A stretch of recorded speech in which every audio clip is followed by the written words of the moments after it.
The rain fell softly over the gardens of Clarence House, misting the roses and turning the gravel paths into silver ribbons. King Charles III stood by the tall window of his study, hands clasped behind his back, watching the familiar English weather blur the world beyond the glass. For months, no, for years, his thoughts had circled one name with relentless persistence: Harry. A father before he was a king, Charles felt the weight of time more acutely now. The crown had sharpened his sense of legacy, not merely in laws passed or charities championed, but in family ties strained and broken. The monarchy, he knew, survived not only on tradition but on reconciliation. And so, quietly, deliberately, he had begun to clear a path. It started with small things, carefully worded briefings, subtle shifts in tone. Gone were the clipped phrases and frosty silences. In their place emerged a gentler language. Doors are not closed, family matters are private, there is always room for healing. Courtiers noticed. The press noticed. And across the Atlantic, so did Prince Harry. Harry had not expected it. From his home in California, where the sun fell more generously and the days felt freer, he read the headlines with cautious disbelief. Friends urged him not to hope too much. Experience had taught him that royal warmth could cool overnight. Yet something felt different this time. There was no defensiveness, no quiet pushback, only patience. For Charles, patience had been learned the hard way. Decades spent waiting to be king had taught him that rushing the heart only hardened it. He remembered Harry as a boy, laughing too loudly, charging through palace corridors, always seeking connection. That boy had grown into a man shaped by loss, scrutiny, and exile. Charles understood now that Harry's anger had been grief with nowhere to go. The first real sign came with an invitation, not public, not announced, but deeply symbolic. A private family gathering at Balmoral, away from cameras and crowds. No agenda, no expectations, just family. When Harry received the call, his breath caught.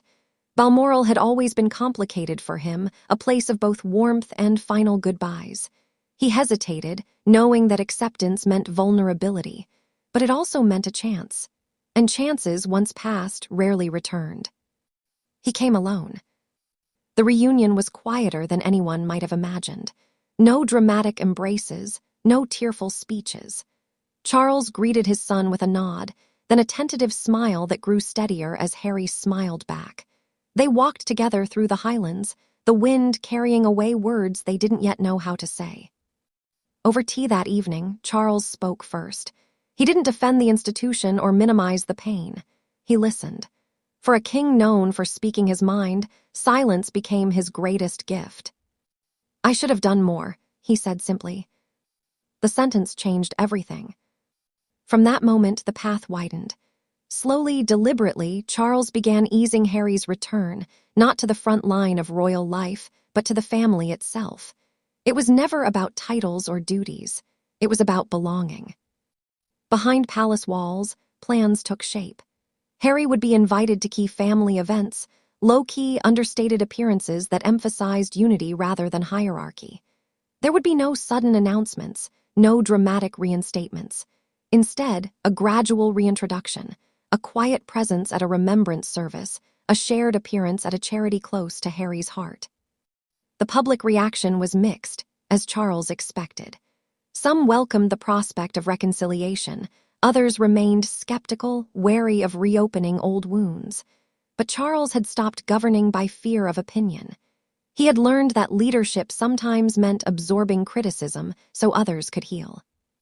William, too, watched carefully.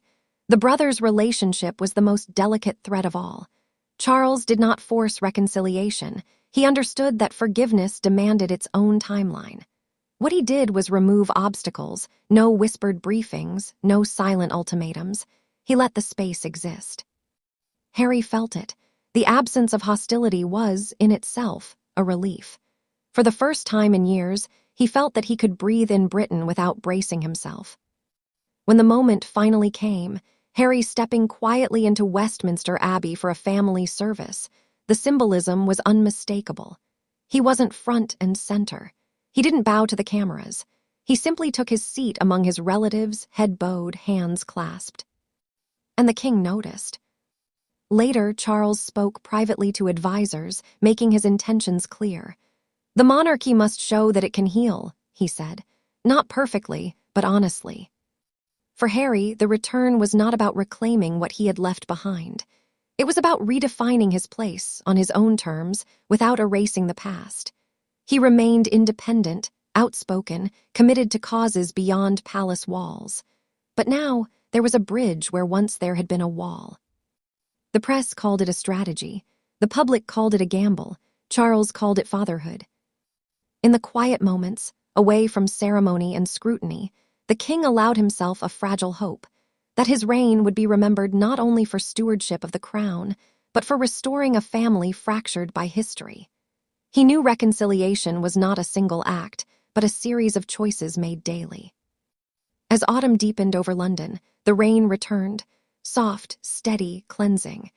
And inside the ancient walls of the monarchy, something long frozen had begun at last to thaw.